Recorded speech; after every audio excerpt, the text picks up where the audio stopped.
Dustin Brunell, I'm the writer and creator of the Listener series, and you are watching Catch the Crate. What's up, crazies? Kickstarter fans, indie comic fans, I got something for you. I have indie creators in the blue room. They're ready to talk to you about their Kickstarters. They either launched it or gonna launch. So if you really love indie comics and you want to support the little guy and see them win, well, here's an opportunity to prove it. Put your money where your mouth is. Check this out. I'm done talking. Now it's time for the indies. Let's start it up. Start it up, y'all. Start it up, y'all. Start it up, start it up, start it up, y'all. So we're back, and it's a Kickstarter extravaganza kind of year, bro. Kickstarter year, bro. Yes. Kickstarting the year with Kickstarters, crowdfunding campaigns, Indiegogos, all kinds of stuff. All kinds of stuff, bro. Don't forget that. Wait, I forgot. Don't forget that I forgot. Don't forget that Forbidden is on right now on Indiegogo. So check that out. Yes. We went live yesterday, the 26th. Today is the 27th. And so he is one day in. So make sure that you go to Indiegogo, search Forbidden, and pledge. We need to get this book colored. So let's do this. Let's do this. Because this show is sponsored by Forbidden. And yes. So yeah. So Dustin is an independent creator, and he has a book called The Listener. Ari is a Native American soldier who inherits supernatural abilities, allowing him to interact with the dead and more. Very interesting. Yes, very interesting. And well, I'm looking forward to learning more about The Listener. He has a lot of content on the Kickstarter page. Very cool covers. I love this coloring cover with him in the tombstones with the walls in the back. That's freaking awesome. Yes, and The Listener has a 9.8 grade CGC signature series. Nice. That's pretty dope. He has some stretch goals, really cool stretch goals, and a lot of incentives to back his indie comic book. So it's pretty cool. So I'm looking forward to learning more about him and his book and more. So we're going to bring him in. Let's bring him in. All right, we're back with Cast the Craze, and we have a special guest on today who has a Kickstarter going on right now. And if you're watching this show or if you're listening, his book is called The Listener. So welcome, Dustin. Hey, man, how's it going? Good, yourself? What's going on, my brother? So welcome, Mr. Dustin Brunell to the show. Dustin, how are you, man? How you doing over there? Hey, man, we're great. You know, like I said, we're good, real good. We're looking out for things right now in the book. We're taking out a bunch of new things going on with promotions and whatnot. So real busy. You know. Good for you, man. Good for you. That's what I'm talking about. Yeah. So I love the space alien effect in the background. Looks like you're in a ship. Right. So I closed a brick and mortar. I just moved to Tennessee I don't know, 8 months ago, and I closed the brick and mortar, and so my office upstairs has got something like 900 long boxes in it. Wow. So it's like everything. So it moved downstairs, you know what I mean? And so we get all that situated and just hang out in the space so I can work and be around my family at the same time. Nice. You know, man. It's very important to me. I have 2 children, so I have a 10-year-old daughter and a 2-year-old son. So it's important that I can be around them and not be like a hobbit, upstairs, not come downstairs or nothing. Because it almost happened, right? So I went up there, got all this huge space situated. I'm writing. I got everything decked out the way I want it to be. And then it was like they never saw me. So we started bringing everything down here and moving some stuff around. So yeah, that's just changes all kinds of colors. We have fun with that, man. It's a good time. That's awesome. That's the color we use for Comic Camaraderie. You guys will start seeing that on Comic Camaraderie because it's like the nuclear color, you know what I mean? So, nice. Yeah. That's awesome, Dustin. I noticed that on your Kickstarter, you're described as writer, dad, husband, business owner, and normal guy. So that's awesome, brother. Tell us a little bit about this business that you owned. So I owned the Rogue Gallery Comics, which was a shop in Jacksonville, Florida. We closed it a few years back. Mm-hmm. And then we started doing stuff online. which was a lot better for us. Man, I'm telling you, the difference in having the overhead from a brick and mortar versus still having the clientele and being able to sell from home is a very different animal, you know, and people are just now, you know, the past year with COVID getting into that, whereas we've been doing it for a little bit now, you know what I mean? I also own half of Cowabunga Comics with my partner, Kyle Willis. He's a great guy. But I try to keep the listener to the listener comics itself. We publish it through Cowabunga, but we sell so much stuff that it's like I try to keep that secular to its own region, has its own website and all that jazz. But yeah, so business is business, man. You know how it is. It's mad fun at times. It's stressful at other times. Kickstarters are new for us. In the past, you know, couple months. We did our first one back in October. We ran that from October to November. We smashed it, you know, from what I hear anyway. I'm very, like I said, reviews were great. People were happy. So we were happy, you know.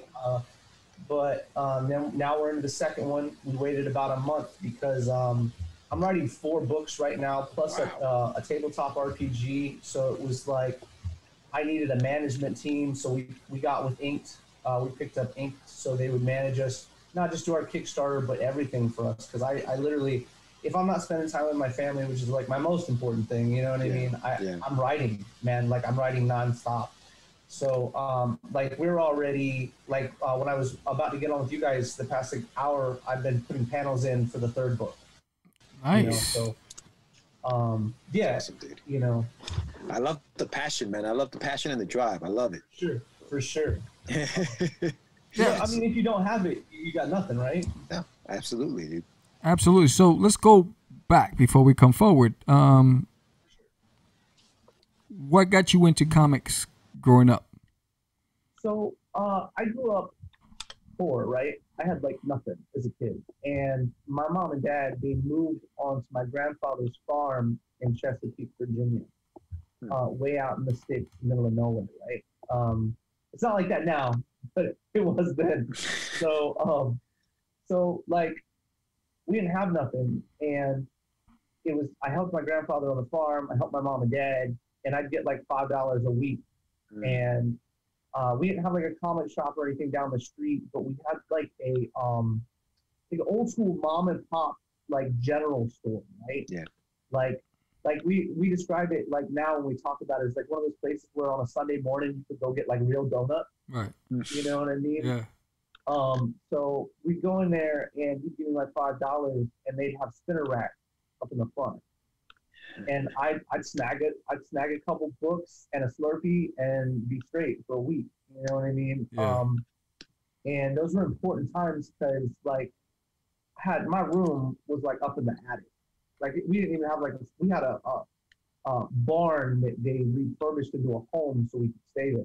You know, so went in and put insulation in and stuff. And so I was upstairs in the attic, and it was scary as a kid because the door was in the floor, right? Yeah. You'd have to turn. You'd literally be closed off to the whole world the moment you close that door, you know? Yeah. So I got into comics like that and reading and stuff. It was a very, I didn't have no neighbors or nothing. So that's what you would do. You sit and read. You read all the time. I'm very blessed for that because it helped my education tremendously, you know? So it was from reading comic books, you know, lighthearted comic books to Ninja Turtles at the time and Transformers at the time. And, you know, they were black and white back then and a little rougher than, you know, other comics were at that time period. Indies were, you know, quite a bit darker than your mainstream comic books. I was a real big fan of Turtles. You know, I felt like the camaraderie and stuff that I saw and the friendships I wanted were in these books. And then we got into stuff like Turok and whatnot, because you'd go to the store and they wouldn't have like issue 1 and then issue 2, you know what I mean? You'd have like issue 5 and catch like issue 19, you know, because that was what they were ordering. They didn't know what they were doing. So they were just slapping books on those spinner racks. And then as I got older, it was a constant in my life. I started surfing at 10 years old. One of the few things I did with my dad, and it was always back to Ninja Turtle comics when I got home and Spider-Man. And I grew up loving Peter Parker because I thought he was so real. Yeah. You know, like because, you know, 80s, 90s Parker was dark, dude. When McFarlane started getting into, you know, Spider-Man, it was some dark stuff. And I loved it, you know, because he felt like a normal dude. And like I said, I didn't come from nothing. So it was like, this is great. This is a normal dude. He's going to the Goodwill, and he's going to the, you know, everywhere I'm going, to the pawn shop to get stuff he needs, you know. So I was down for him. You know, he was really important in my life. And then as I got older, you know, people would be like, why are you reading comic books? Why are you doing this? Da, da, da, da. So, you know, it's kept fueling me, though. You know what I mean? It kept fueling my fire for art and the industry. And I didn't really get into comic books like professionally. It was like I got into the Dave School for Digital and Video Engineering, and I went into that, and I got my engineering degree, and then it was can't find a job. You know what I mean? You got an engineering degree. How is it you can't find a job? So I ended up doing a few things here and there, traveled the world a little bit, continued educating myself when I did so. And then I came back to Florida where my mom and dad were living at the time. And I got a job working for Jacksonville Electric. And it was working with security teams and designing security programs and stuff like that. I worked there for about 10 years. And then some shenanigans happened. My wife was like, hey, it got real violent after a while because a lot of bad things were happening in the world at that time period. And people are angry, you know what I mean? And my wife was like, hey, look, we just had our daughter. You know, she was like, you need to find something. You know, I don't want you on the street at 2, 3 in the morning. You know, we need to do something. So I quit, which is crazy, but I did. And we took everything we had and we opened a brick and mortar. And I met a lot of people. I met a lot of cool people. I met a lot of people who weren't so cool. But it opened this world to me, to conventions and to individuals and other artists and people just, you know, talking about how awesome the industry was again, you know, and it brought me back into how much I love this business, you know, and then it was working MegaCon and doing shows with Kyle and hanging out with people and, you know, just getting your feet wet again, right? That's basically the story of my comic life. Before my Uncle Les died, and he died about 9 months ago, I'm thinking I might be a month off for 2, but he used to tell us these stories about Native Americans and our history. So I'm 18%. I don't claim anything because I don't feel like I've earned that right, and people can stone me to death for it, whatever. It doesn't matter. You know what I'm saying? Right. I don't need anybody to give me anything. I'm thankful for what I have in my life. Right. And he used to tell us these stories, though, about he was one of the first Native American Green Berets and the stuff he went through and, you know, the trials and tribulations of racism and being thrown out in the middle of these places. Dude, they would take these guys, like 3 dudes, and drop them in the nastiest places in the world and have them clean that place out before people showed up. Wow. So they talk about stuff like that in the Windwalker movie or the Windtalker movies and all that jazz. It's a lot worse than they make it out to be. Hollywood makes it to be this glorified, awesome thing. It wasn't, you know. And when he died, I had all these stories, right? I had all these things that he told us, and I was just like, I don't want it to go away, you know, because the moment we quit telling these stories, then people don't hear them no more. Now they're gone. Yeah. You know, and I wrote a eulogy for him, and I had like 50 people, just Facebook people. Like people would follow my store and stuff, and people would follow, you know, Kyle and follow us. But they read this eulogy and they were like, "You need to write, man." And I was like, I don't know, you know, that may not be for me. You know, this was just me trying to put my heart out there into the ether so it could be said, you know. Wasn't even like I needed nothing for it. And they were like, well, you need to tell his stories. So that became publisher and comic book writer. Wow. You know, that's the evolution of how we got to where we are now. It's been a wild ride. Yeah. I wouldn't change it. You know what I mean? Yeah. it sounds like an amazing story, dude. I'm sorry for your loss. I mean, you know, it's a beautiful story. I mean, what came out of that, you know what I mean? What you're doing for his memory is amazing, dude. And like, so this is the second issue. So the first issue came out a few months ago. It did, yeah. You can also you can get the first issue at thelistenercomics.com, or you can add it onto there's tiers in the Kickstarter that have them all in there, all the covers. I try to keep my team together. My team is my family. These are people that, for the most part, with the exception of maybe one or two people, have known me for years. You know what I mean? And are, you know, contributing to the book and whatnot.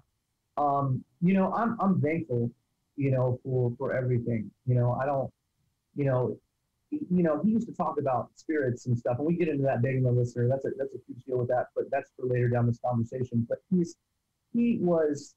believed in the Great Spirit. You know, he wasn't a Christian. That wasn't his vibe, and that's okay. You know what I mean? Mm-hmm. And but we get big in the theology. It's very important in the listener that we push theology, not at you, like not on you. Like I don't want you to, you know, go out and, you know, follow a deity you've never heard of or anything. You know what I mean? I just want you to know things exist.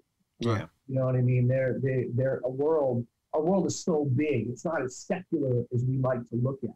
You know, it's not this itty bitty place where all you've got is Buddha, Christ, and Santa Claus. You know what I mean? It's a lot more than that. And I think that if we got that out there, we could respect one another more, and we could understand that there's, you know, more going on in this world. But yeah, the listener's a lot of fun, man. It's terrifying in a way that you know, we're desensitized, right, to everything, violence, gore, language. You'll find that I don't use language in the listener very often. I do use it when things are extremely serious and I want you to understand something. There is a lot of reading between the lines in the listener because somebody told me once that they picked it up. One of the reviews said it's for the thinking man or woman. And I love that. You know, I absolutely love the fact that people, you know, can see what's going on. Like PTSD, we talk about, well, we don't talk about it, but we show it. You know what I mean? We show you what PTSD is. There's a scene in the first book where Addie walks toward a bonfire, and it literally takes him back to his childhood when they were burning his grandfather, which is something that a lot of people don't understand and may not know about. So we're educating, groups of people. There's certain groups of Native American tribes that would burn their dead, but they would burn their entire home. So we use that in a scene, and PTSD is like music. Okay, music can take people back, right? You know, you can remember a song that you a very important place in your life. So PTSD is like that, but on a 3D level. You know what I mean? And it's terrifying because it can yoke you right back to that situation. And we wanted to, feed on that a little bit and show it to people because it's one of those things in the country right now, in this great country we live in, that is, walked apart. You know, we don't pay a mind to it.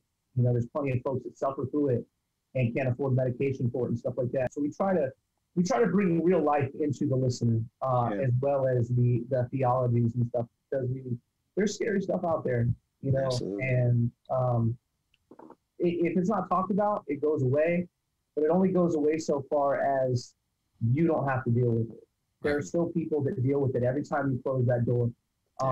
It was something, I was a kid one time, and I had an ex-girlfriend tell me, she was like, you don't think about anything but yourself when that door closes. You know, you walk away from that, and your life is your life, you know. And with the listener, I wanted desperately to show people that there's so much going on outside of your realm of thinking. Right. You know. Yeah, that's who I'm at. So I'll let you guys get.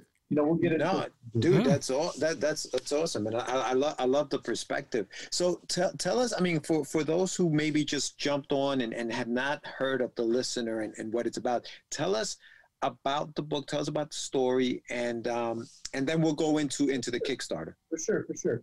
So the listener starts with our character Addie, or Addison is his full name. Addison actually stands for the listener. That's what it means in Navajo. So we try to stick true to a lot of things like that, speech, weapons, vehicles, all that stuff is, time to where it will be exactly what it would be in that time period. You know what I'm saying? The way people talk. You're not going to hear people use jargon like we use now in the listener, because that's not how they talk. It doesn't make any sense. So in book one, we introduce Addie, and we introduce the winds. The winds are very important. The winds are two hounds that are in Addie's group. And we also introduce Sani, Nastas, and Gaji. And those are all guys in his group. Like I mentioned earlier, they used to drop my uncle down in these really bad spots with a couple other Native American dudes and be like, clean it up, you know? So they also made them train dogs. Training dogs is a big thing because they would grab the meanest, nastiest things. The military doesn't like to talk about it. You don't get to hear about it enough because it's just something they like to push under the rug. But, you know, they'd breed these animals and the white dudes wouldn't want to work with them. So they'd put them out to the Native American dudes and be like, hey, look, you know, deal with me. And it may not have been everywhere. It may just been something that Les dealt with. But I know he did. And it sucked for him. But at the same time, he built these bonds with these animals that are unbelievable. You know, and he already believed in spirituality. Like his spirituality already bonded him with so many things that he was almost thrilled that he would rather work with them than the people there. You know what I mean? So that being said, the winds are very important. Neil and Michi are two. Well, they're the winds. They're very cool characters. They have their own characteristics. They have their own storylines. You know, they're very main parts of the book. And then you get into Sani. Sani's like the big, you know, stubborn dude that wants to do whatever he wants, doesn't want to listen to the CO or anything. And we get a look of how he acts in the first, in book one, Addie. He's very brutal and efficient, which is fine. They have to be, you know. But there's a point where he goes to kill a child. And this is one of those things that we tie into actual stories that we were told. Because my uncle had somebody working underneath him that wanted to kill a child that was going to give away their position. Wow. And he was like, you're not going to kill a little girl. There's no, we just don't do that. That's not us. You know, you can let them be that way, but we're not going to be that way. All right. You know, all life is sacred to them. You know, he once said to me that they don't, and we bring it up in the book. He once said to me that they didn't kill people because the country told them to. They didn't kill people because they wanted to. They killed people because they had to kill people. You know, it was either them or them. That's it. You know, we're going to do the job. When we go home, they didn't want to be there anyway. You know, it wasn't their war to fight, and they were fighting. You know, so it's important that we put these nuances in for you to understand and drag you into this world. So Addie is going through this scenario where he's got this group of dudes and who works with him all the time, you know, and he's trying to clear out an area where these Japanese soldiers are attacking a group of Chinese settlers. That's another big thing that we bring in. A lot of people didn't realize that the Chinese were actually aiding us in fighting the Japanese in World War II. But there's certain things that we're not taught, you know. So anyway, they're doing that. Addie gets betrayed at the end of the first book. And after he gets betrayed, we get to see a really cool instance between his father and what, you know, his father's going through. And you learn a little bit more. We bring in alcoholism into that because it was very prevalent in the Native American community. Very prevalent with fathers in the United States, period. And that's something that people need to understand. That is an uphill battle that we also go through, you know. So we go into that just a little bit in that book. And we start talking about things outside of the book. We were educating people about the listener as well. Addie is not a hero. That's something that I wanted to get, you know, wipe the slate clean on. We have heroes all the time. We get superhero books. We get powered individual books a lot. Addie is a normal dude outside of the fact he's got, you know, all this training behind him and he's a literal badass. You know what I mean? That was life in general. But they have 4 firearms. You'll never see our main characters use firearms. And because I kind of think it's a cop-out too, okay? Because if you got a firearm, you know, it changes the story a little bit and it takes away from your character and the mentality that you have you're building with this character. So he he gains the ability to see the dead and interact with the dead. It's a very important part of the storyline that we're building up right now. Being able to see the dead comes with a lot of things, though. Shock at the beginning of it. Right. You know, why am I seeing the dead? You know what I mean? Memories of his grandfather talking about being able to see them and have them around.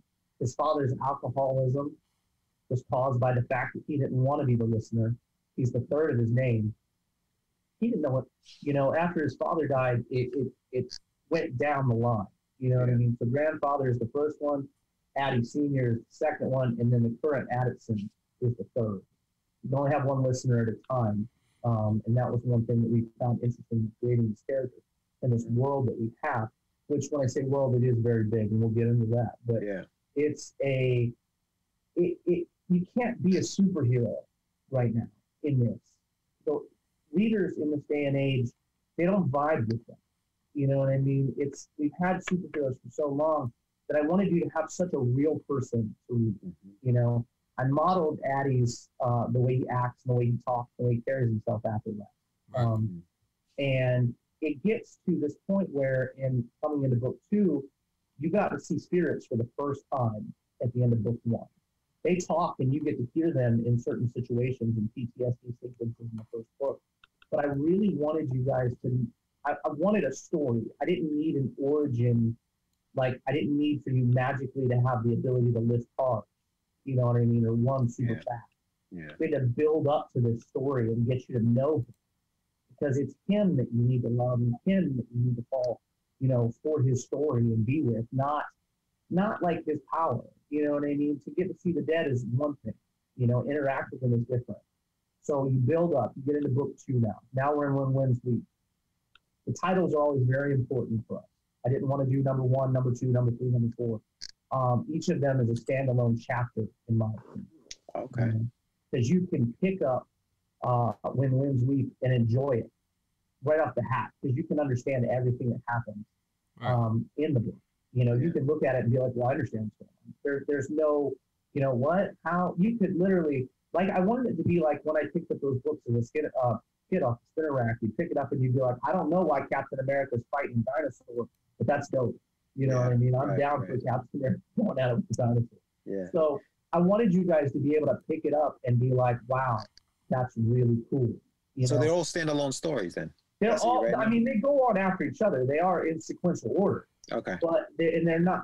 One thing about it is they are, like, literally, but the way that we write it is in such a way that you can pick it up and understand what's happening. Gotcha. I never wanted to make it so unobtainable almost for someone to understand the story that we were trying to give you. You know, it's easy enough and written to where if you didn't read book 1, you could pick up book 2 and know who the good guy was, know what was happening, because he doesn't even become the listener until the second book. And that's, we learn a little bit about, like you said, what's happening in the first book. His father's still alive in the first book. And that's, we give you guys these cool, as a build-up for the second book. We put out posters, promo posters and stuff, like showing the RIP listener promo. It was 11 by 17 lithograph poster that we put out that literally had 2 spiritual hounds sitting over a gravestone. Right. So we had a lot of fun with that, because everybody's like, well, why'd you kill the main character? And the thing about that was we didn't kill him. At the time, there was another listener, you know. So there's a lot of backstory that we pull into it. You know what I mean? Like, his dad was alive when he was, you know, gone. When he left, he's going to be dead when he comes back. Right. You know what I'm saying? That's how, and we do like I said, we do a lot of memories and PTSD sequences, history sequences and stuff like that. So you guys will get a full book on the Addison Sr., how he dies, why he dies, you know. It'll be not book 0, I think it's 0.5 that you guys will get that one. That's awesome, man. Yeah, it's exciting. Yeah, dude. It sounds really. There's so much depth to this thing. So tell us a little bit about the world. You said it's a whole world. What is this world? So I mentioned earlier that I'm writing 4 books. Right. Okay. All right. So the listener itself, there's 2 big things to remember that are not finite in the listener, and that is death and time. Okay. Because death means nothing to someone that doesn't age and can see the death. You know what I mean? Can interact, touch, feel, demons, gods, you name it. You know what I mean? So you've got this character that is, the world felt too big, okay? When I've written 30 issues for this book right now. Wow. Get out of here, really? So they're all done. They're all edited. They're just ready for the art to go with it, all right? So like I said, right now, I was just finishing up panels for book 3 when we were talking, right before we started talking. But, so it's, man, when I hit it. Like, no doubt. And it's awesome, and it's still going. You know what I mean? But it's like, so you've got this world, right? And we've brought in the 7 deadly sins. We've brought in the 4 horsemen. We brought in, like I mentioned, theology earlier. So let's say that you and I, we were all like hanging out at the mall, right? And we were outside. We just walked outside the mall. You know, we went to Sbarro's, got pizza or whatever. We're walking outside. From the mall, let's say we could see Jersey, right? Jersey is Valhalla, not literally, but like you could see Valhalla. Like, because we have 2 realms. We have the living and the dead. Right. And Addy can traverse between the realms. Okay. Like he can literally step over and be into the realm of the dead, you know? And inside that realm exist the gods. All the gods. So like you could come across an argument between Hercules and Cuchulainn, you know what I mean? Or you could see the Morgan walking over to the pearly gates, you know what I mean, to deal with heaven. You know, I believe that, and we were taught that everything is equal. You know what I'm saying? I grew up in a Presbyterian household, and when I got out, I kept seeing all these different places and all these different people and all these different faiths and religions. And I realized the world is so big, like I mentioned earlier. It can't be this small thing that we've created for ourselves, like our 5 places that we shop at in the house. Right. You know what I mean? Or school and the club. You know, it can't be that. It's so much bigger. So when I say that it's a world, I've got the listener right now.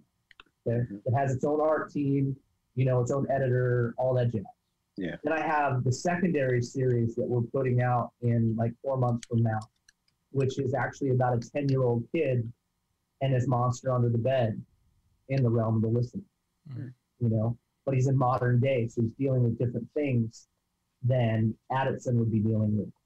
Right. Now, the thing about it is it's just as dark, it's just as gory, it's just as dead serious story-wise.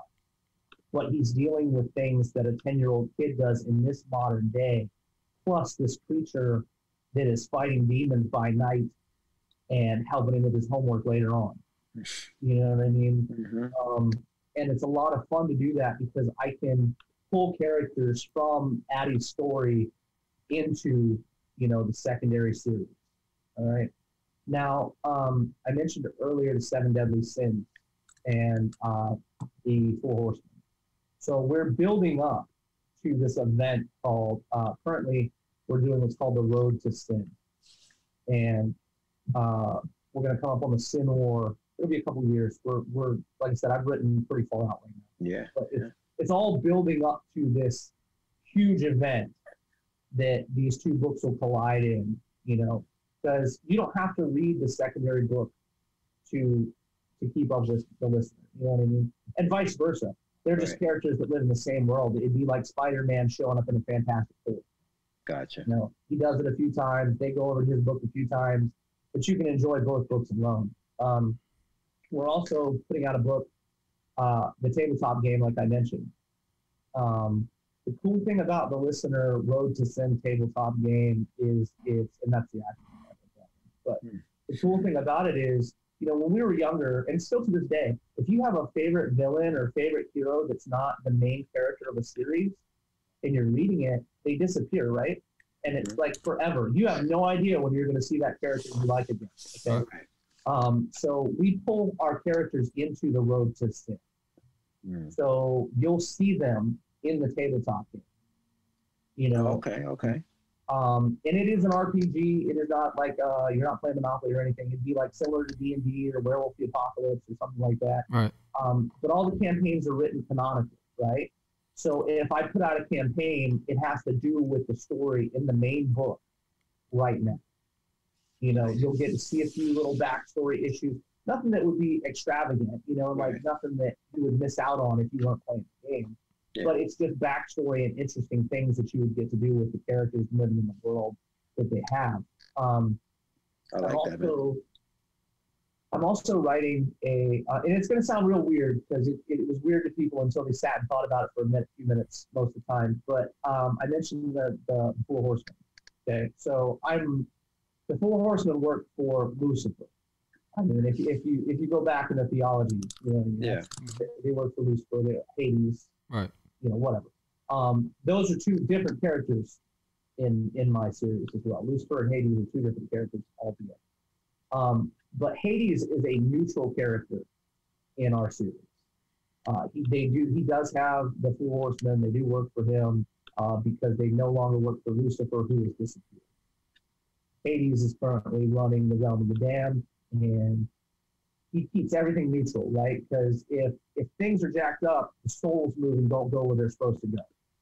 You know, and that's the biggest thing between heaven and hell, right? Keeping people going where they're supposed to be at. Right. You know? They also deal with Valhalla and make sure everybody gets to where they go across the river Styx, all that stuff. Now, the thing about the listener is he was to be a neutral demigod, is how the listener was supposed to be. Addy, on the other hand, takes matters into his own hands because he's finding things that shouldn't be. Like I said, he's not a hero, but you still know right from wrong. Right. You know what I mean? Yeah, I mean, we all have some kind of compass, you know? Yeah. So you get involved with Addy and what he's doing, and, you know, you find out that there's these characters that have messed up the flow, you know? So you have Death, who is chasing the listener. So every time the listener goes over into the realm of the dead, Death is on him like a bloodhound.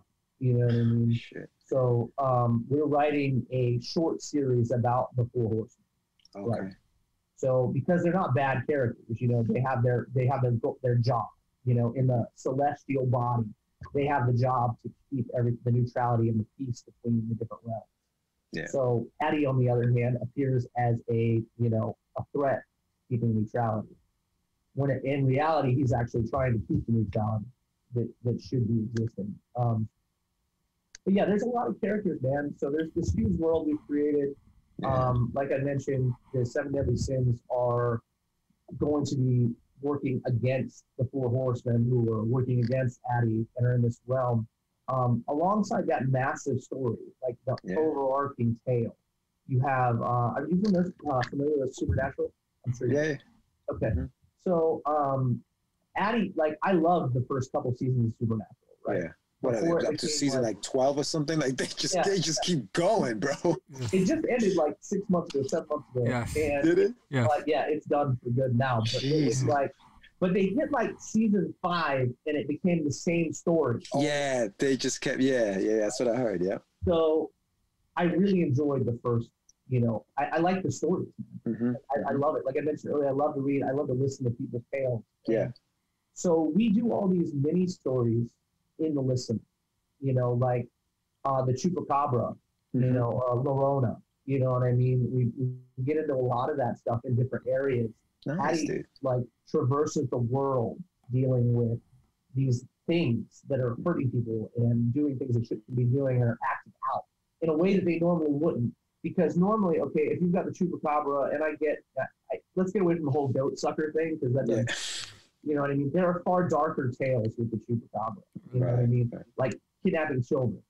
Yeah. So I wrote a whole thing about that. You know, we've updated all the ideas and designs for these characters to make them scary for this day and age, because like I said, we're desensitized. So scarier versions of all of these characters, you know? Yeah. So the Chupacabra, instead of being like a small dog, is almost like a Mayan velociraptor. Holy cow. A 6 foot tall, gold wearing, feathered demon dinosaur that's literally pushed its way in your living room and stole your kid away. Jeez. You know what I mean? Well, when do you bring those into this? Like it's not in this later on in the story. Right, absolutely. But it's just an example, one of many, many, many stories that we get. Gotcha. Yeah. Because we don't leave China till like book 6, and it's action packed all the way. Like, right. Addie, book 1 Addie was a very important thing because I wanted you guys to see that I could give you a certain amount of action, a certain amount of gore. You know what I mean? Book 2 is the heartstring book, is what it will forever be known as in my household anyway, because my wife edits all my books, so I'm very appreciative of that. And nice. It was real rough. Like, and everybody that read the book before, you know, they read the scripts before they got to see the artwork and stuff, was smacked when they saw the artwork. You know, Eric Viola kills our artwork. He's just a monster. His painting style is beautiful, you know. Yeah, I'm looking at some of the stuff over here. It's really, really, really beautiful, man. You're absolutely right. I'm glad you're digging it. I'm glad.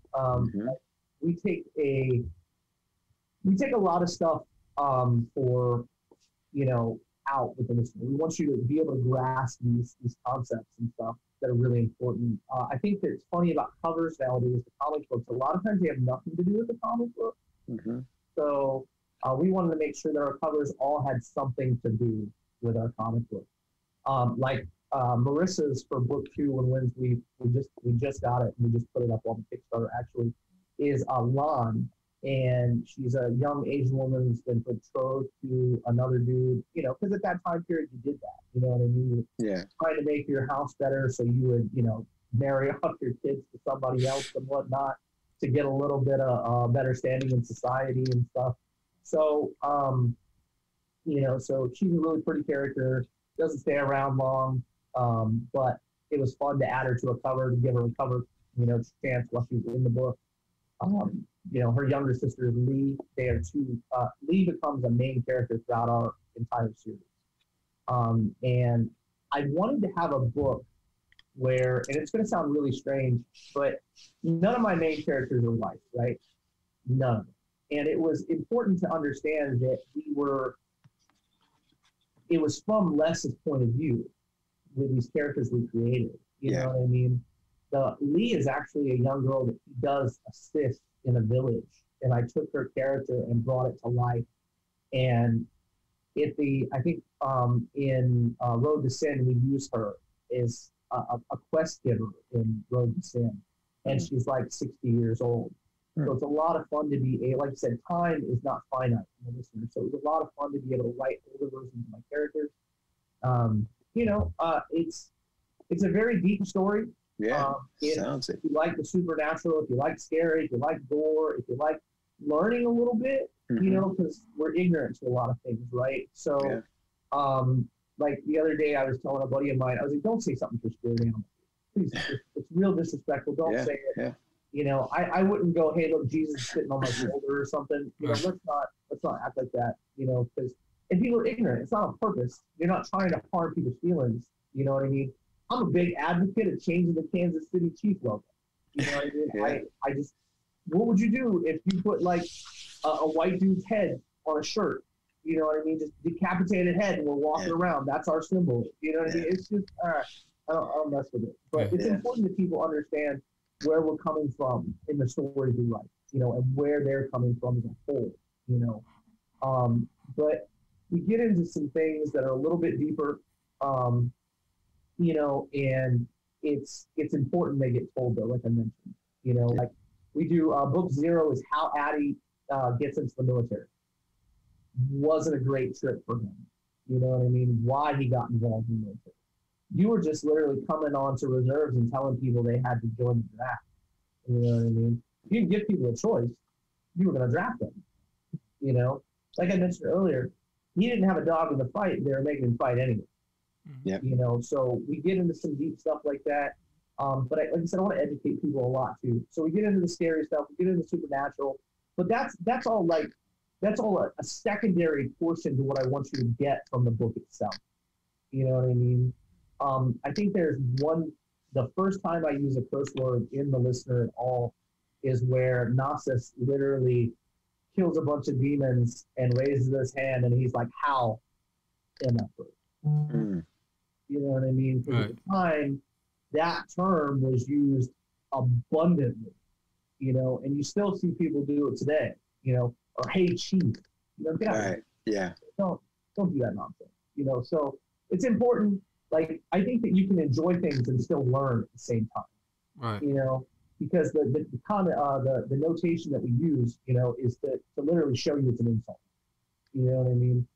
You know, but yeah, so we've got the game going, we've got the books going. I'm writing a novel currently, you know, because not everybody likes the same form of, Right. you know, jazz, you know. So we sit down and we're writing a novel. Like, I know plenty of people that don't read comic books, they'll pick up a good book any day of the week. You know what I mean? So, and vice versa, right? Like you're absolutely right. Absolutely right. Yes. For sure. You know, we bring in a lot, like I said, we bring in a lot of talent. You know, David Acampo is probably the biggest name on my series. He's the DC, Marvel, he's colored for and covered for Zinsto, all kinds of companies. Great dude. He's actually really excited. We're doing a for the third book, after the third book, the Kickstarter, we're putting out a trade paperback, a Spanish trade paperback. I'm really excited about that. Cool. Because people ask, you know, hey, are you going to put them in, you know, Spanish? Are we going to get them in other languages? And it's like, all my books are paid for and done before the Kickstarter. I think that's important for people to understand, you know, because it's like, no one wants to wait, you know, 3 and 4 months to get something they paid for. Good point. Very good point. Yeah. You know, I try to make sure all my stuff is done. Like right now, we've added a lot more to this book because I'm learning. You know, like I said, I'm on Kickstarter too. I'm learning. You know, we added what's called Guy's Journal. I'm really excited about it. It's a very impressive thing that we're doing. It's do you remember? Did you guys see the Spawn Bible back in the day? Tom and Spawn put out the Spawn Bible. Yeah. Right. So I just did an episode on it, but yeah. That's awesome. Okay. So, you know, and Brian Polito did one for the Chaos Bible. You know, and they had these beautiful leather. It wasn't real leather. I tried to do real leather, like no joke. I really didn't. But it's a like a paper that looks almost identical to real leather, right? So there's only 30 of these, and we're doing them for the Kickstarter. And it's literally, and I may do a second print later, but it won't look like this one. You know what I mean? It's a full page of art on the left from Gabriela Ramos, and like paintings. They're beautiful. And then a full page of me writing on adjacent to it. So it looks like an actual journal that Guy has written in, and they'll have sketches and stuff. One of the fun things that we did for that book in particular, it's on this Kickstarter. You can add it. Yeah, I see it. Add-on, and it's a $50 add-on because it's a 60-page book.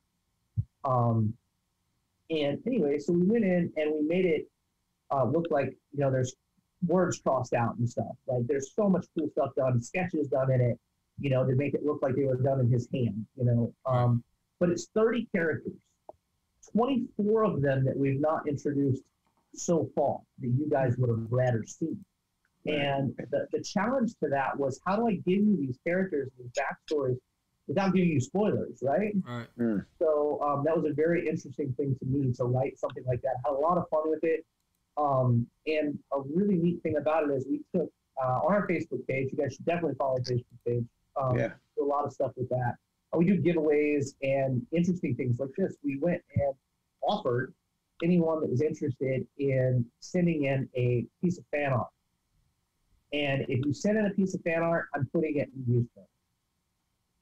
So I'm excited about that. And you'll get the accolades for being published and stuff. It's got your name in it. It'll have all the jazz, the date, time, all that stuff. What's the Facebook page, Dustin? It's the Listener Comics.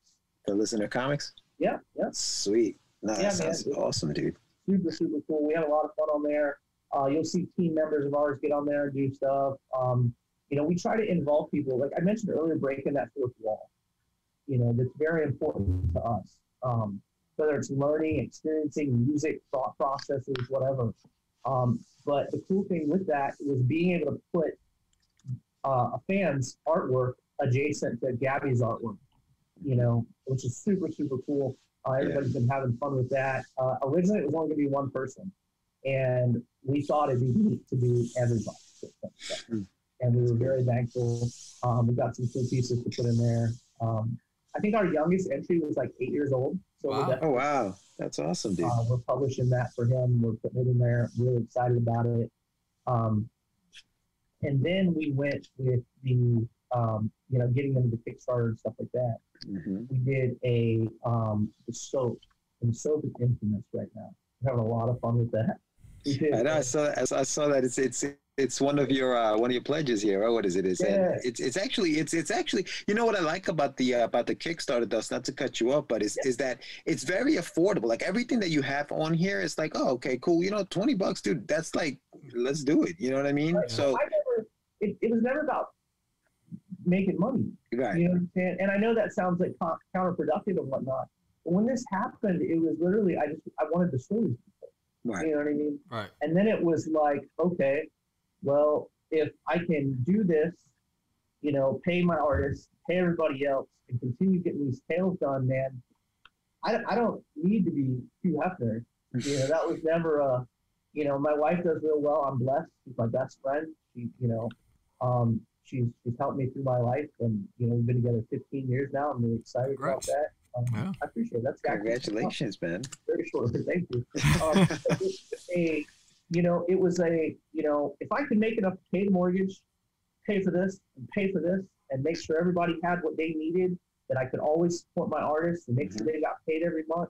That was what was important to me. Right. Because the first book was all out of pocket.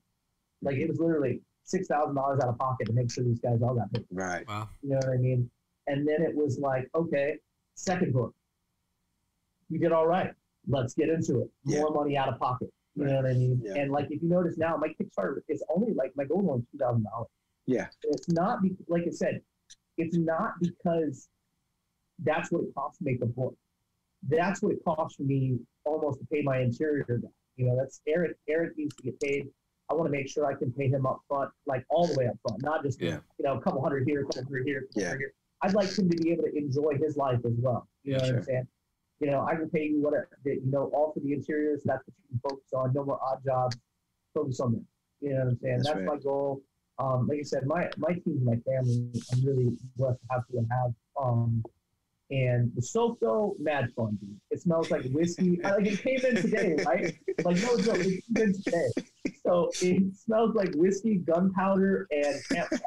Wow. Wow. And I was like, if anything could be like the listener, it was that soap. Nice. That's amazing, dude.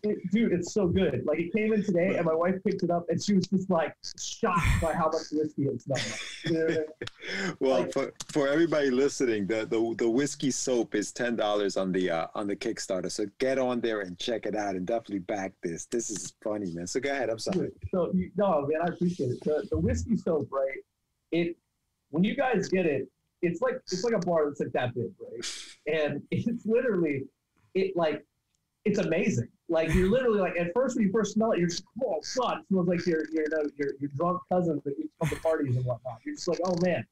But then you start smelling it, and it's like, that's a really good smell. Like it's real, like, and I hate to be that dude in this time period, but it's like very manly. It's very masculine, And it's just like, my wife was like, dude, if we could have a candle lit of that, like, around the house. The one thing I didn't try. I tried. That's awesome. But they don't make candles. So it's just a really clean smell, right? It's really good. I wouldn't drive down the road after I wash with it. Right. But it's definitely, if you're married, you're in a relationship or anything, it's definitely going to get some affection. I promise you that. So, but then we did the art prints. It was very cool of David Acampo. We did these 11 by 17 lithographs. Wow. And he was like, dude, check these out. He was like, give me some ideas. So one thing about the listeners, very important, and I don't talk about it too much, but everything that's done is my design for the most part. With the exception of the cover artists, I let the cover artists do what they're going to do. You know what I mean? I have faith in my team, But when it comes to posters or, promotional material or anything like that, most of the time it's my design with our artists doing it because I'm not comfortable with my own. You know what I mean? And it's a lot of fun to see, the pages come to life. Like Eric and I, when we're doing panels in the book, it's not like I send him stuff and I'm like, hey, take care of that and get back to me. You know, it's a 4-hour session of he and I going, well, what if we go with this angle? What if we turn this? How will that look? What do you think of this? You know, and we're literally going back and forth together. So it's a very loving experience, you know, to this book. We put our hearts into it.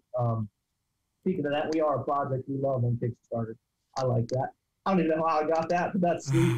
Oh, shoot. I thought you put that on there. That's great. Dude, that was Kickstarter, bro. Wow. Nice. Good for you, man. I love that. Kickstarter got on there and was like, hey, look, we're going to support your product and stuff. And I was like, sweet. So it must be something right. That is awesome. And then, I don't know if you're familiar with Kicktracks. Kicktracks keeps up with, you know, Kickstarters and whatnot that they back. Okay. So I didn't know about this either. My letter, ES, put me on this the other day. He was like, dude, you're number 2 on Kicktracks. Wow. And I was like, well, what is that? It's just like, I'm number 2 in this. He was like, no, dude, Kickstarter, you're number 2 in Kickstarter right now. And I was like, that's dope. I don't see how, because I'm not making crazy money. Like, it's not about that. It's about notice and how much people are watching. And good for you, dude. Yeah, that's so cool. So, so we did the 11 by 17s. David blew them up, man. They were just amazing pieces. They're important because they lead into, you know, the series itself. So you get these beautiful 11 by 17s, and they're not just like random images. You know, they're not just like a cool piece of art that the artist did to put out there. They literally are tied into the series.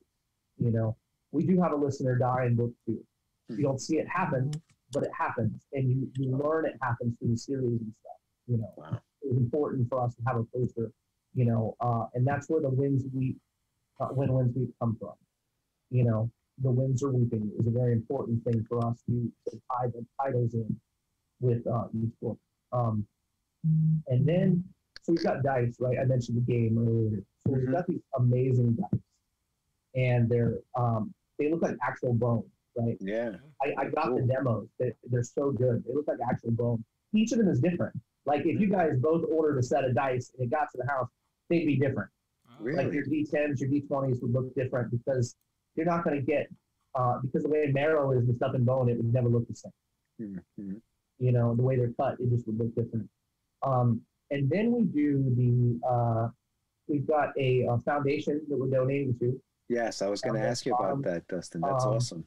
So I mentioned that Les was very into, you know, the hounds that he was with and dealt with and stuff like that, because they were close to him. You know, it was like family. So if you guys go to wolfsanctuary.co, you can see where we're donating to.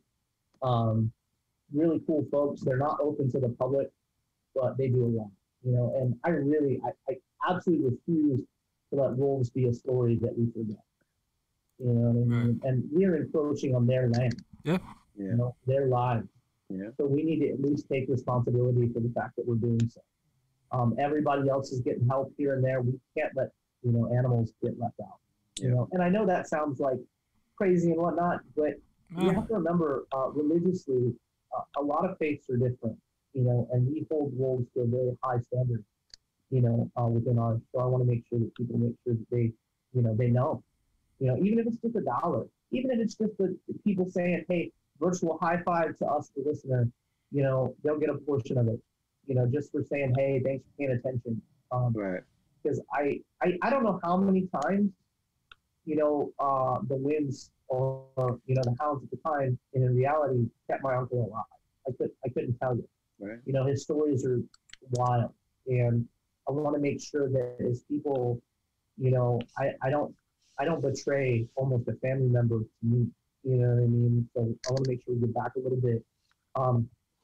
You know, and I mentioned earlier that we talk about other religions and stuff like that. Well, we get into what's called the Phaolot as well later on in the listener. Not early, you know, not in book 1, not in book 2. And but just for the future and preview the things to come, the Phaolot were like the first werewolves in you know, written. They were in the Celtic faiths and stuff and the pagan beliefs. And we do a lot with that. You know, we go into Kugelain, I mentioned earlier. Kugelain ends up becoming one of the only gods that aligns himself with the listener. So we get into the Celtic religions You get into a lot of Hispanic religions, because of their ties to Native American. We get into like I said, the easy ones to use are Chupacabra, La Llorona, Voodoo. Voodoo is an easy one to use because it's not stuff that I'm talking about with you guys that you wouldn't have heard of before. So we're not getting any spoilers or anything like that. But we change these stories to make them interesting. Not that they weren't before, but like I said, we're desensitized. It's a different age. Yeah. We have to, we have to make it interesting to a modern society now. It's like I get tired of regurgitating stories. Like you can pick up a book or you can cut on the TV. Same stuff, different dude.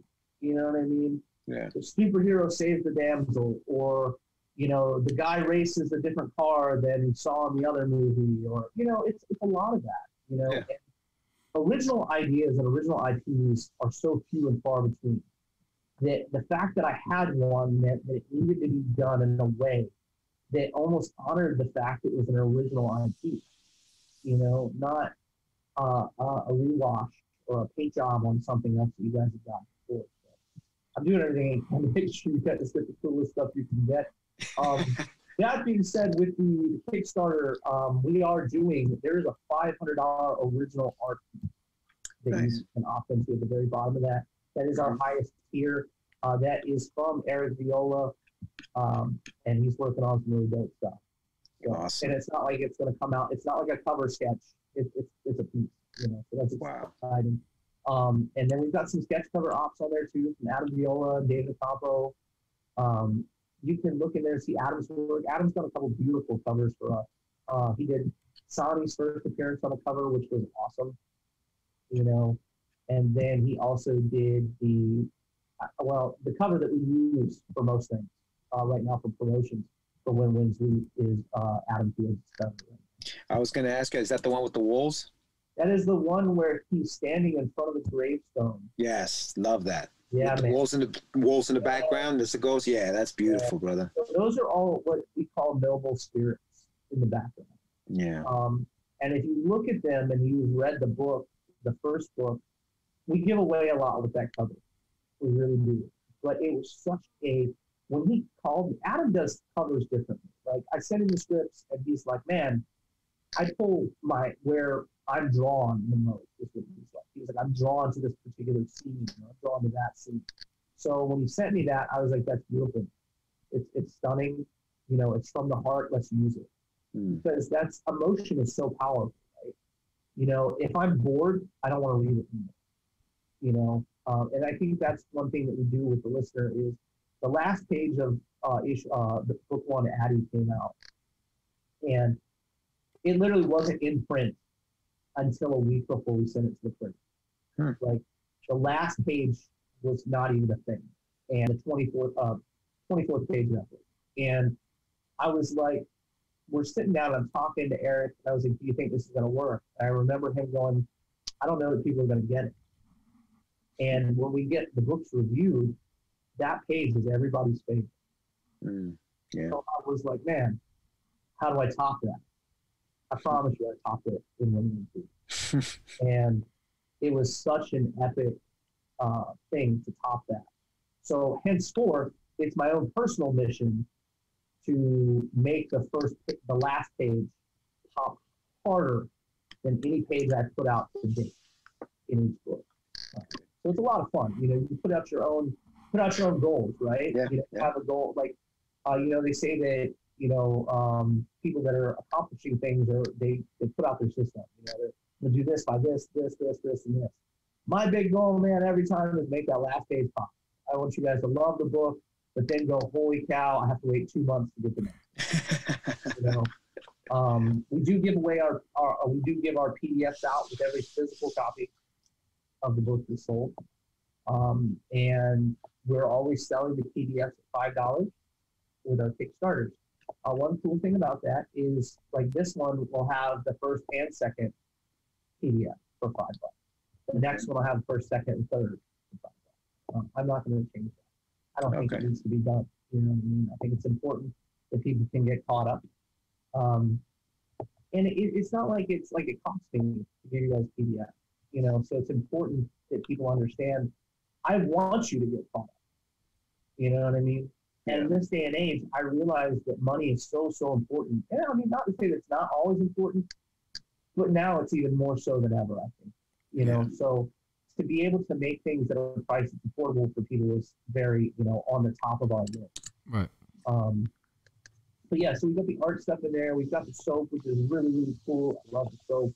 I don't know why I love the soap so much, but it's good, dude. It's so good. That's awesome. Man, the soap was really fun. And then the dice is really cool because you guys will be able to use the dice in Road to Sin when we put out the Kickstarter for that. That is a few months out because that is such a huge project. Like, more so than anything I've worked on to date involving comics other than running a shop. But, you know, then we've got, like I said, we've got our second series that's coming out in about 4 months, which is a lot more like good cop, bad cop almost, between this young kid and his monster under the bed. Monster under the bed has so much more going on than being the monster under the bed. That's all we know currently. You know what I'm saying? It's gonna be a lot of fun for guys that grew up with Ninja Turtles, guys that grew up with, you know, like I mentioned, comics on that level, Spider-Man and stuff like that. Whereas the listener is a very much darker book. Yeah. You know, and I don't mean just like by action and stuff, but we keep the colors toned down for the listener, and we bring you bright colors, and like we use blood as a very different mechanic in the listener. Like, because I realize that, like I said, we're desensitized, right? So if a guy gets decapitated in a movie nowadays, we're like, oh yeah, you know, that's cool, that happened, you know, whatever. Whereas the listener, a lot of things that we get like that, like really occurred, you know, they happen. So I don't want people to be grossed out or be like, oh my gosh. I want people to be grossed out or, oh my gosh, by the act, not the cage situation. You know what I'm saying? Yeah. So there is I'm a big 80s, 90s kid, right? So I like splash pages. Splash pages are super cool to me. The Jim Lee era, you know what I mean? I'm always going to pick those. So we use those. You'll get a couple every book, I promise. Because I love Eric's art, man. And for him to be able to use that much space just makes it so, so good. I'll send you guys some cool stuff later on. But there's a couple scenes where it's just like, when you flip over, you're either wanting to cuss me or go, that's the coolest thing in the world. You know? And I like that.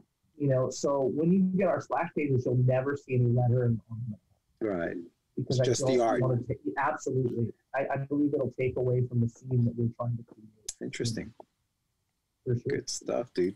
No, I love it, Dustin. I love it. You've put so much work and so much thought into this, man. It's just it's very infectious, man. Talking to you, I want to know more about the story, and I'm definitely going to pledge to this. And for everybody watching, the campaign ends on March 17th, and you know, like you said, the goal is 2,000. I mean, it's a very doable goal. It's and I love what you're doing with this story, brother. I appreciate it. It's mad fun, dude. Like, I'm so thankful. You know, I'm sorry that certain things happen in life and we get to where they're at, but I believe that we're all guided on a path. You know, either by one deity or another. I'm happy where I am. You know, I'm happy with the story. I'm happy with, you know, how many people are digging it and the reviews that we're getting. And, you know, as long as people are feeling it, you know what I'm saying? That's what's up. Because there's plenty of stuff that I see on Kickstarter and I'm like, oh man, you know, but I never want anybody to look at my stuff and go, oh man, you know what I mean? So, and that's not a diss on anybody. That's just me, the person. You know, I'm like, that's not my vibe, you know? Right. But I had a guy tell me once, he was like, you check all the boxes. And I was like, I didn't really know how to take that at the time because it wasn't a goal like that, you know? So when it got to be a goal, it was just like, okay, I get it. I'm with you. You know, and like I said, I had to hire a marketing team and a management team because the amount of feedback has been phenomenal. Yeah. I mean, it's been so awesome. And I just had to have somebody to field it, you know, because I'm like, I don't know how to respond to this. You'd be surprised, dude, how many people try to take advantage of artists and writers. Like, as soon as they find out your first book worked, all of a sudden it's like everybody wants to do what they can with it. Yeah. You know, they're going to run with it.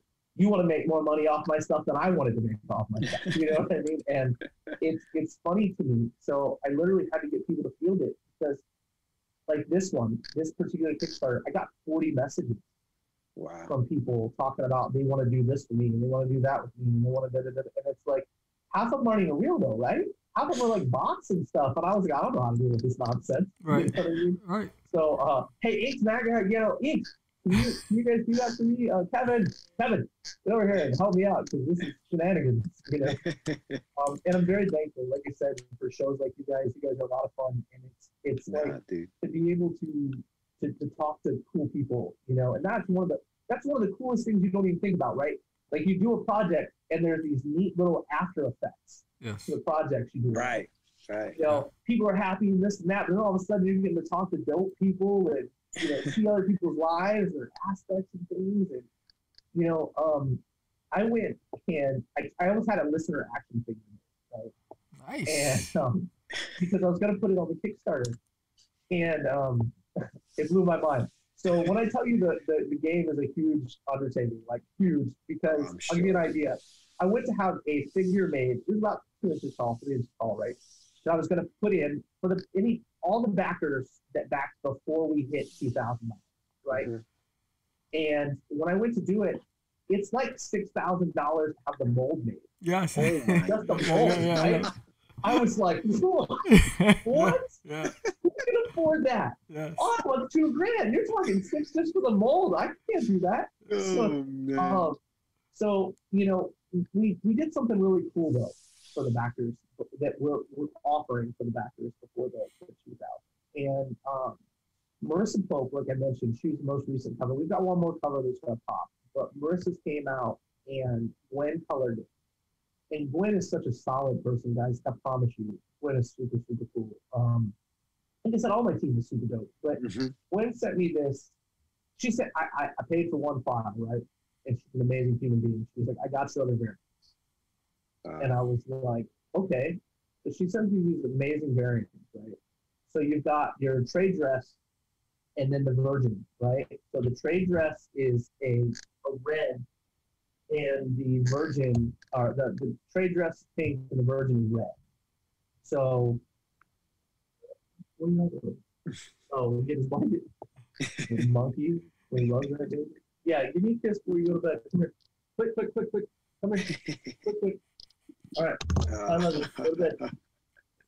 So you've got this, like, you've got your red, you got your pink. So we've also got a blue that we haven't shown yet. Oh, wow. And the blue will be available to everybody that picked up to the 2000. Oh, nice. So if you guys want to add it, you'll be able to add it. It won't be available after the Kickstarter. It won't be available to anybody that didn't get into the 2000. Nice. Sweet. That's nice. Yeah, man, I was really excited about it. And it was like a way to give back. I mean, because when I got it, I was like, oh, I can do something crazy with this. But then it was like, I'm learning. Let's do something cool. You know what I mean? Versus trying to put that up as a tier or something. I mean, it wouldn't exist without people. You know, we as humans could not be here if people didn't put us here. You know, we wouldn't be in the position we're in if we didn't have family, you know, that, you know, got us where we are, or, you know, whatever, what have you, ancestors, whatever. And I feel like these are the stories that we need. Yeah, I agree. And I love that you're putting it out there. No, what I appreciate about what you're doing, number one, is that you're not trying to follow a trend. You're creating something that you're passionate about, from personal experiences and through all that R&D that you're doing, which is phenomenal. And then you're also like thinking not just as a creative, but also as a business person, because you're looking at multi-layers. And you're very methodical about how you're doing it and considerate about the creative process and the team that you have working with you and the sacrifices they're making towards this endeavor. So I think hats off to you. You're doing a fantastic job. There's so much passion and so much thought into what you've done. I've just been impressed just listening to this because it's truly inspiring. I appreciate that, man. That's what's up, though, right? That's what it needs to be. It can't be. It can't be I can't give you another story you told. you've read, you've seen, it has to be something that sticks with you, you know, especially when it's a bi-monthly series. Now, I know there are plenty of people that go, well, I put out 120 page, 140 page once a year. That's what I do. Okay, that's a passion project. Okay, this is a lifestyle. This is a changing of the guard almost in my life. So it's like every other month is crucial. You know, I said I'd do it, and that's what I have to stick my word to doing it. And to the fans especially, I'm so thankful. And I'll say something from the bottom of my heart, and I've said it on every cast I've done. You know, for anybody putting out a Kickstarter, there are those hard days, there are those tough days. You may not sell a single thing. I own a comic shop, and there'd be 2 or 3 days where I didn't make a single sale. Okay, but I still popped off at almost $100,000 a year because it's not the singular day; it's the sum of all the parts. Yep. You know what I mean? So when we get out there and we're like a fan, right? You get a fan, and a fan says, "Hey, look, your story's great. I love it. It's awesome." You know, they're not paid to say that. They're not, you know, it's not a marketing ploy or anything. You know, they literally send you an email or a message, and they're like, "This is awesome." That can turn your day complete 180. You know, that can, I mean, and, you know, we talk about sports teams. We talk about fair weather fans and stuff like that. I don't think this industry has fans like that. Okay, you have diehard fans. I have a guy, he's a great dude.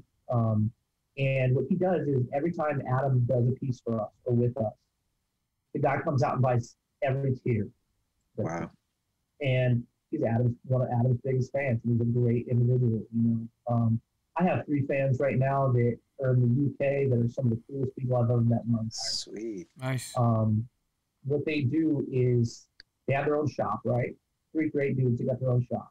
They bought more from me after the Kickstarter than the entire Kickstarter. Wow. Just to put in their shop because they vibe with it, you know, and you know, it's sold real well for them. So it's been just to have somebody come up and go, "Your stuff's good," man, that means more than anything in this industry, in this, you know, the thought processes that you can be in, because, you know, they talk about artists and writers on how really messed up they are, you know, in their head. You know, I'll attest to it. I'm pretty jacked up sometimes. It's like when you have people though, like real folks, like you guys, there are other, you know, podcasters that are out there and they're legitimately reading the product before they, you know, you go on and talk to them. They're sitting with you and they're learning about it and they're looking at the pages and they're digging it.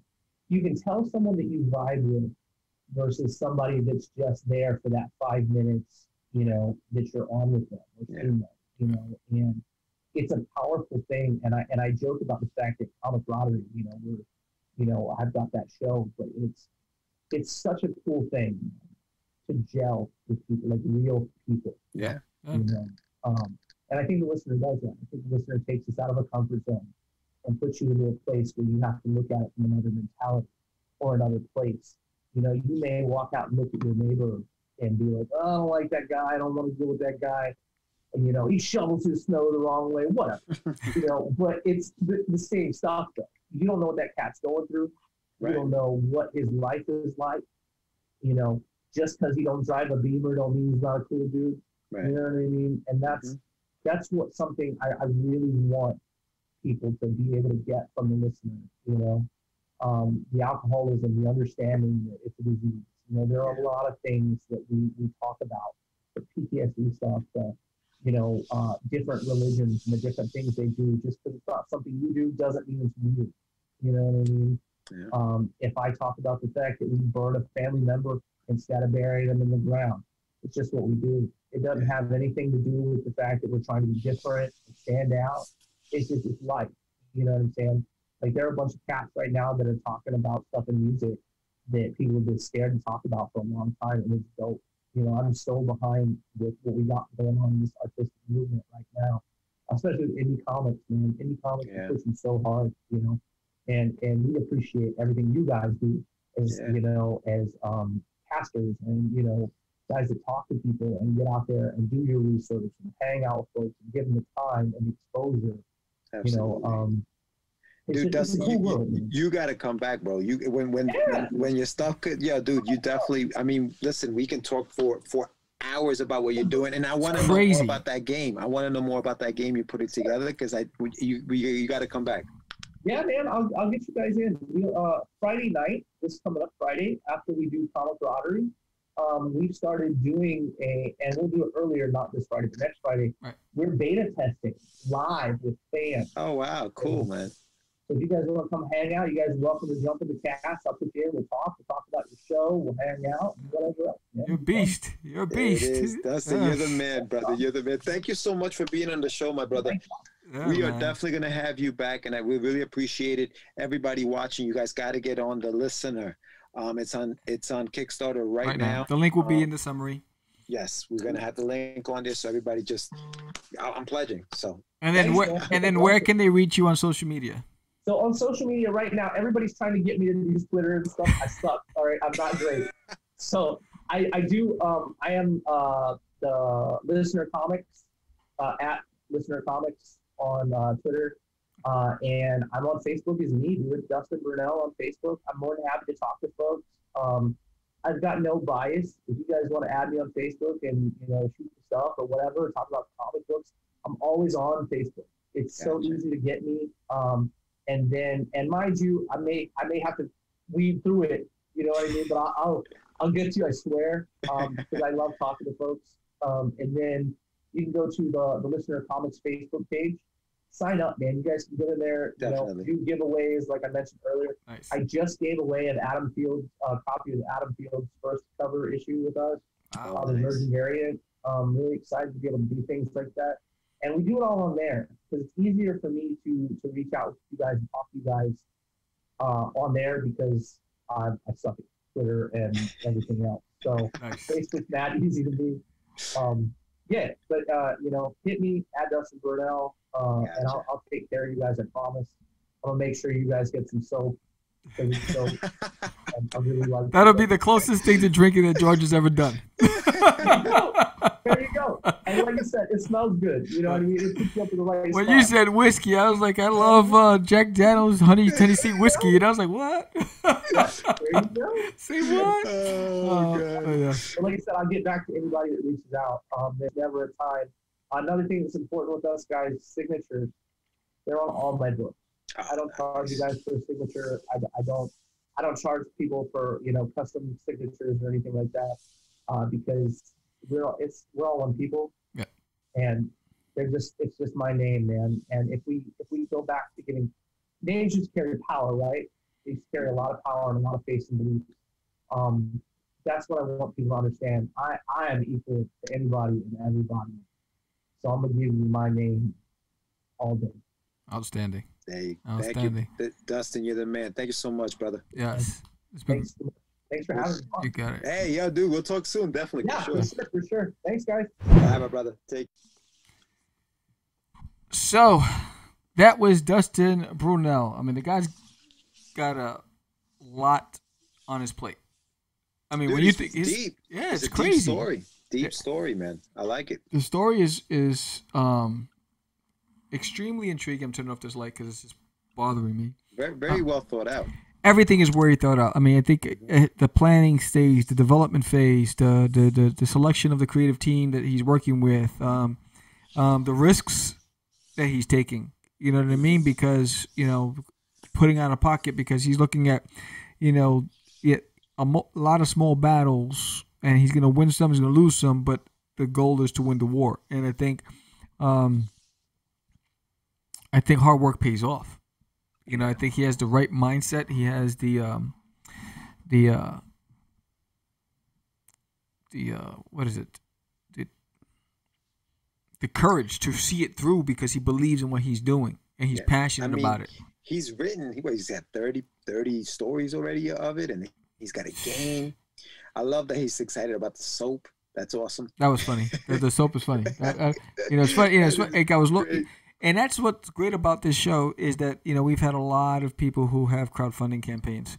And everyone approaches it from a different perspective, and everyone does something unique to their product. Or their product, yes. Their project. Yeah. And for him, it's branding.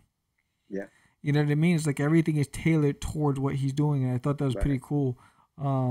You know? Because I think he's got a bigger picture, right? So like even like he said, like the set of dice that he's got on the Kickstarter, you can use those in the game that he's bringing out later on. So like, dude, get those now. I can imagine the undertaking in developing this RPG because we're talking about our trading card game and the amount of research and figuring out how to make it work and make it fun.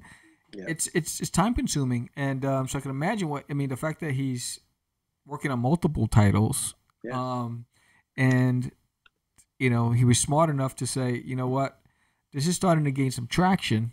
Mm-hmm. I need somebody to handle all of this. Yes, and not only that, but sort out a management team that's going to help propel him to that next level, to be able to filter through the nonsense. Really help narrow the focus to get to the destination, which is pretty dope. And it's a passion project, and it's a project done. There's a lot of heart in it. I mean, listen, Kickstarter project we love. He has a little. He talked about all the. That's awesome. His story is all about the stuff that I dig. Number one, I'm a big animal lover. Number two, I'm a big nature lover. Number two, I like me some whiskey. For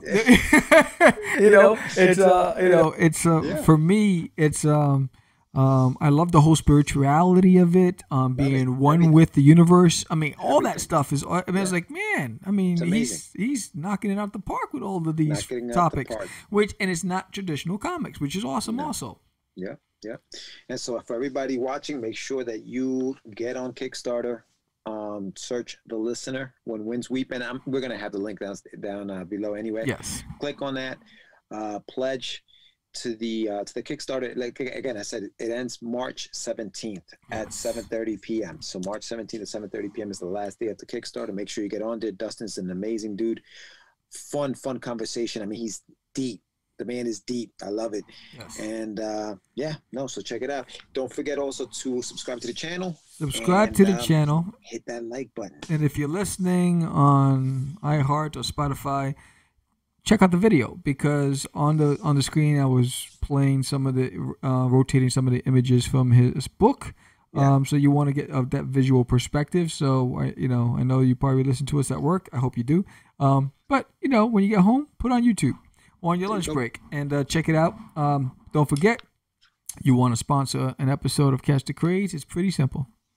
Hit the link in the summary. It'll take you directly to the page, and you can pick how many episodes you'd like to sponsor, whether you want to sponsor Catch the Craze or What's in the Box or the Craze in 10 or less, up to a 30-second commercial spot. You create the commercial. You pick the sponsorship level. You send it to us, and it starts as little. Well, actually, you have some sponsorship spots as low as $5 and some at $10. So it's up to you. It's pretty affordable. Cost effective. Yes, promote your Kickstarter. Promote your crowdfunding campaign. Promote your toy that you're designing, your album that you're recording, whatever it is. Right. Hit us up. We can make it happen. It's simple. It's easy peasy. But this is a great episode of Catch the Craze. And don't forget to pledge to Forbidden on Indiegogo. So go to Indiegogo. Make sure you hit this that would Indiegogo. Be the second day on Indiegogo. So don't forget, Forbidden. Pledge to the comic that critics are talking about. There you go. 20 years in the making. Talking about a work of passion. 20 years in the making. Really good stuff, really good artwork, really great story. I